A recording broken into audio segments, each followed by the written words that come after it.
Agora no Café com Política. No Café com Política de hoje, a gente conversa com o deputado federal pelo Partido Novo, Thiago Mitrô. Bom dia, deputado. É um prazer falar com você aqui no Café com Política. Bom dia, Thalita. Bom dia, Rodrigo. Um prazer estar aqui falando novamente com vocês e com os ouvintes da Rádio Super.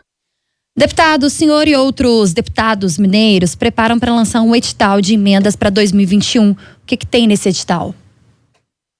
Bom, Thalita, acho que vocês já conhecem, mas é sempre bom explicar para os ouvintes. As emendas parlamentares são aqueles instrumentos que existem no orçamento da União ou no orçamento do Estado, onde os parlamentares, sejam senadores, deputados federais ou estaduais, indicam individualmente para onde que deve ir determinada parcela de recurso da União ou do Estado. Eu e o deputado Guilherme da Cunha somos contrários a esse instrumento. Infelizmente, é um instrumento que é utilizado hoje para fazer conchavos políticos. Muitos deputados destinam as emendas parlamentares para determinar.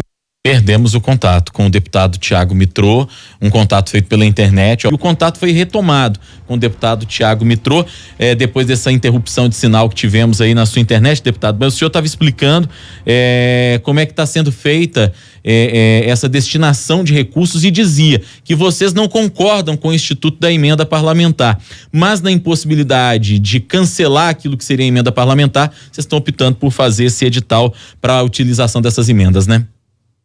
Exatamente, Rodrigo. A gente acha que o orçamento do Estado ou da União tem sim que ser definido pelo Parlamento, mas através de órgãos colegiados, através de um debate ali, público, inclusive, de onde vai esse recurso, e não através de destinação individual dos parlamentares. Mas, como você bem falou, dado que temos uma impossibilidade política de mudar essa prática agora, a destinação desses recursos de forma técnica e após a avaliação de especialistas é a alternativa que encontramos. O senhor e o deputado Guilherme da Cunha estão no primeiro mandato, né? E nessa tentativa de mudar essa forma, já que a gente está falando das emendas aí, de fazer com que essas prestações de conta, essas emendas sejam feitas de formas mais transparentes.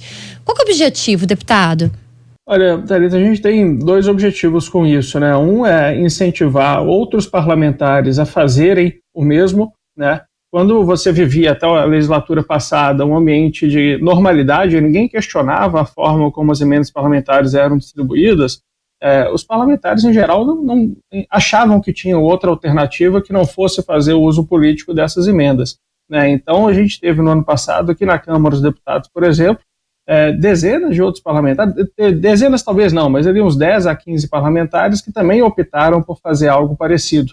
Nós somos pioneiros nisso e outros replicar o modelo, que nós achamos ótimo. E um outro objetivo é conscientizar a própria população. Esse recurso não é um recurso meu ou do deputado Guilherme da Cunha, esse é um recurso da população. Então é um dinheiro que é da população e que tem que ser destinado para quem mais precisa, e não para ajudar a reeleição minha, do Guilherme ou de quem quer que seja. Ô deputado, qual o valor que vocês têm disponível para esse edital, o senhor enquanto deputado federal e o Guilherme da Cunha como deputado estadual? E existe alguma área para onde vocês estão direcionando? Já não é o primeiro ano que vocês estão fazendo isso, e no primeiro ano parece que a prioridade foi a saúde, né? O que seria a prioridade para 2021, por exemplo?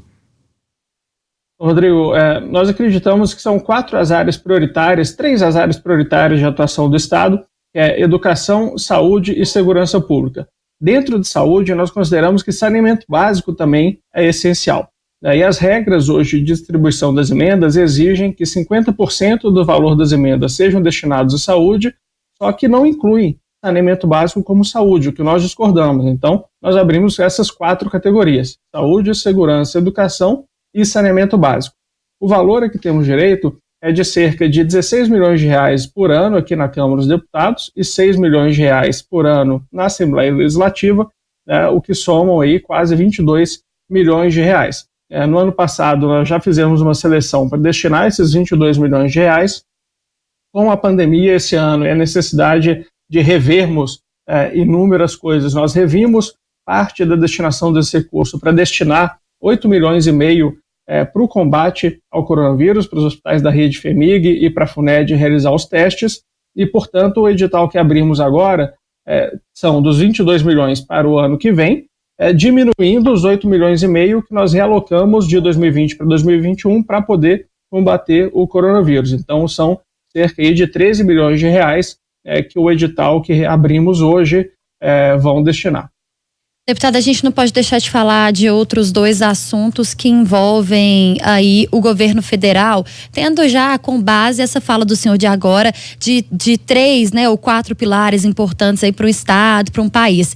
O Brasil está há alguns meses e algumas semanas sem ministros da Educação e da Saúde. O presidente Jair Bolsonaro afirmou que pretende lançar ainda nesta semana, ou divulgar ainda nesta semana, o nome das pessoas que vão ocupar os cargos de chefia nessas pastas. Como que isso pode atrapalhar o país, principalmente no momento da saúde em que a gente vive, que é um momento de pandemia?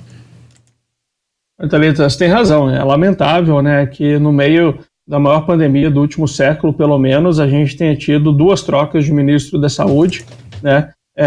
E estamos com o ministro interino agora, que é o general Pazuello, que não sabemos por quanto tempo vai ficar por lá e que também não temos visto tanto empenho quanto deveria no combate à pandemia do coronavírus, na coordenação dos estados e municípios para que possamos sair dessa situação.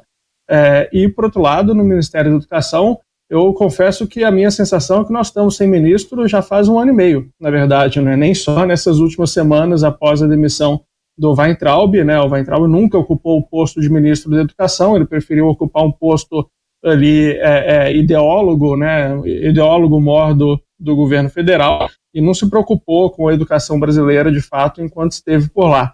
Nós tivemos aí algumas tentativas, o nome de Renato Feder, que chegou a ser convidado por Bolsonaro, era um nome que avaliava como muito positivo, só que a ala ideológica do governo federal acabou barrando esse nome, o que me deixa bastante pessimista em relação a quem virá, né, no comando do Ministério da Educação, mas certamente não gostaria que fosse alguém do perfil do ministro anterior. A gente precisa de alguém que vai de fato se preocupar com a educação no Brasil.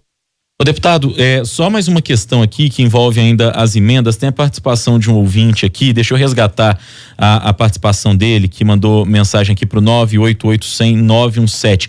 É o Marcos, e o Marcos é da cidade de Ibirité.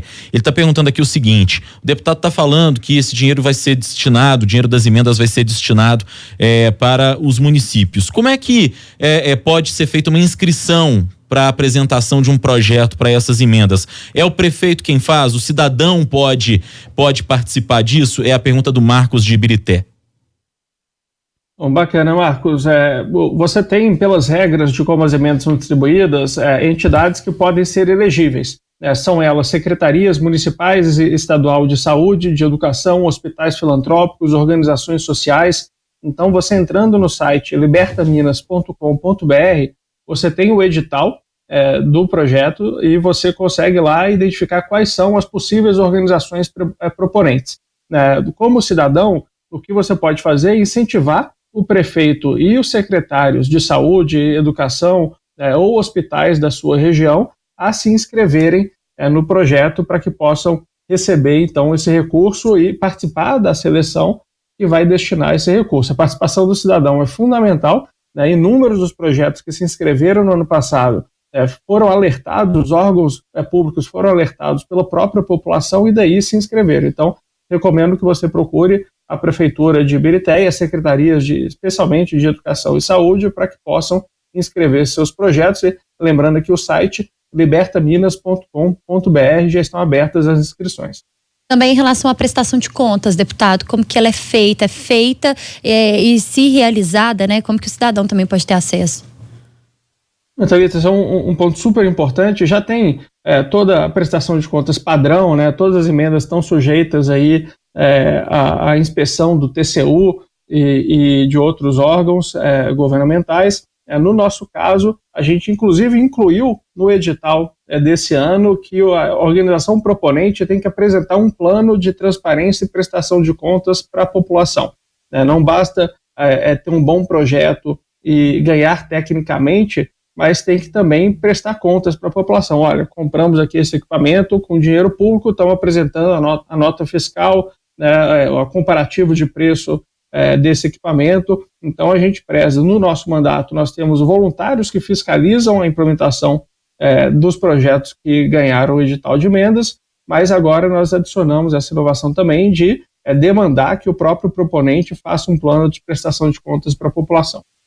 Hora do bate-pronto. No Café com Política. Hora do bate-pronto. Perguntas objetivas e respostas objetivas, deputado. Para começar, emendas parlamentares, vício político ou necessidade? Vício político. Primeira experiência como deputado federal. Sendo grande aprendizado e dá para ter esperança no futuro do Brasil. A figura do presidente da Câmara, Rodrigo Maia. É um político tradicional, que tem os vícios da política tradicional e uma cabeça econômica que, ao menos, aí é alinhada com o que eu acredito que é bom para o Brasil e com o próprio Ministério da Economia. Presidente Jair Bolsonaro na pandemia. Olha, tem sido lamentável a atuação do presidente. Espero que ele, agora cometido com a doença, pronto se restabeleça, mas infelizmente a gente vive um apagão na presidência da República no combate ao coronavírus. E o governador Romeu Zema no combate à pandemia? Tem feito um trabalho exemplar. Por outro lado, o estado que tem os melhores índices de transparência na destinação de recursos, tem um programa que é o Minas Consciente, que oferece aos municípios uma forma responsável de abertura da economia, e temos bons índices de combate ao coronavírus, ainda que, obviamente, a situação não esteja resolvida. E o prefeito Alexandre Calil durante a pandemia? Também adotando uma postura errática, com idas e vindas que nós não entendemos, né? A reabertura, abrindo shoppings populares, lugar nenhum faz isso, e optando pelo embate político com o governo do estado, ao invés de atuar em conjunto, o que deveria ser o adequado. Deputado federal pelo Partido Novo, Tiago Mitrô, nosso convidado de hoje aqui no Café com Política. Prazer falar mais uma vez com o senhor, deputado. Até a próxima. Muito obrigado, Rodrigo, Thalita. É um prazer estar aqui com vocês e eu estou sempre à disposição.